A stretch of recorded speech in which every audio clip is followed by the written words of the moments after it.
한 영혼을 세우기 위한 MPD 속에 함께 하라 부분입니다. 여기는 크게 두 가지 부분으로 구성이 되어져 있는데, 하나는 관계 회복을 경험하십시오입니다. 두 번째는 관계 발전 단계를 가진다고 하는 것입니다. 먼저 관계 회복 부분입니다. 하나님께서는 자연 만물을 지으시고 난 후에 보시기에 좋았더라고 말씀하십니다. 이는 관계가 좋았다입니다. 하나님께서는 사람을 지으시고 심히 좋으셨다고 말씀을 하십니다. 이는 관계가 좋았다라는 것입니다. 그리고 사람에게 자연을 위탁하셨습니다. 좋았더라입니다.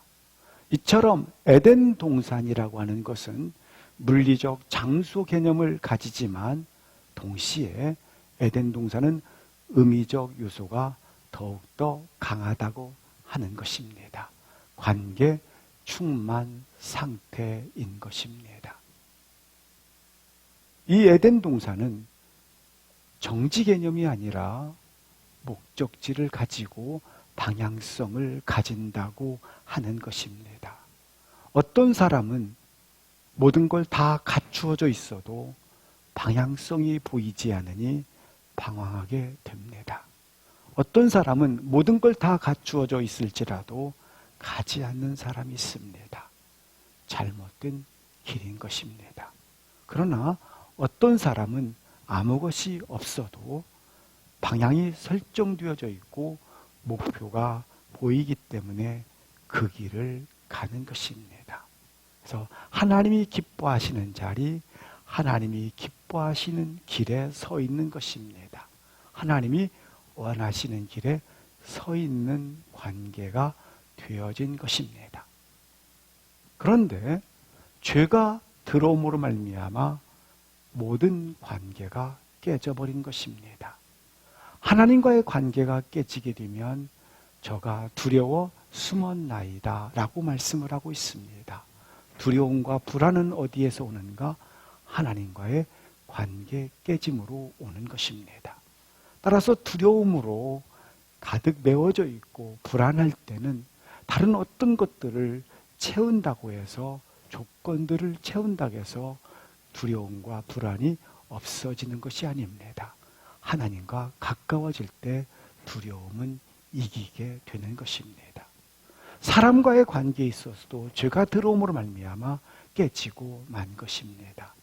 이 사람과의 관계에는 크게 두 가지가 있는데, 먼저는 이웃과의 관계입니다. 이웃은 남편, 아내, 자녀, 부모, 친구, 선생님, 동료일 수 있습니다. 예컨대 따님이 엄마와 함께 시장을 가게 됩니다. 그때 따님이 엄마에게 말합니다. 엄마 사랑해, 엄마 사랑해. 하지만 관계가 깨져 있으면 엄마는 소외감을 가지게 되고 그리고 외로움을 가지게 된다고 하는 것입니다. 자기 존재를 잃어버리는 아픔을 가진다고 하는 것입니다. 또한 자기 자신과 관계가 깨져 있게 되면 결국 우울증에 걸리고 편집증, 그리고 아프게도 조울증과 이런 우월의식과 열등의식에 빠지는 아픔을 겪는다고 하는 것입니다.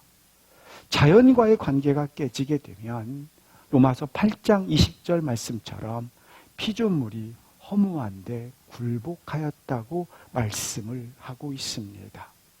피조물은 무능력 상태에 있는 것입니다. 그래서 인간이 죄를 지으면 결국 피조물이 저주를 받게 된 것입니다. 그래서 어쩔 수 없이 허무한데 피조물은 굴복하게 되어져 있는 것입니다. 창세기 3장 17절과 18절에 엉겅퀴를 내게 되었고 땅은 저주를 받게 되었고 지구는 파괴를 가져오기 시작하였다고 하는 것입니다. 그리고 로마서 8장 21절에 피조물은 썩어짐에 종노릇을 하고 만 것입니다. 따라서 관계 충만의 상태가 죄가 들어옴으로 말미암아 이처럼 관계 깨짐이 일어나고 만 것입니다. 어떻게 회복이 가능할까요? 어떻게 매여 있으면서 자유케 될 수 있을까요? 그것은 자기 고백에 있는 것입니다. 그러므로 동반자로 하여금 자기 고백을 할 수 있도록 기회를 주시기를 바랍니다. 이 훈련의 장에 전심으로 초대합니다.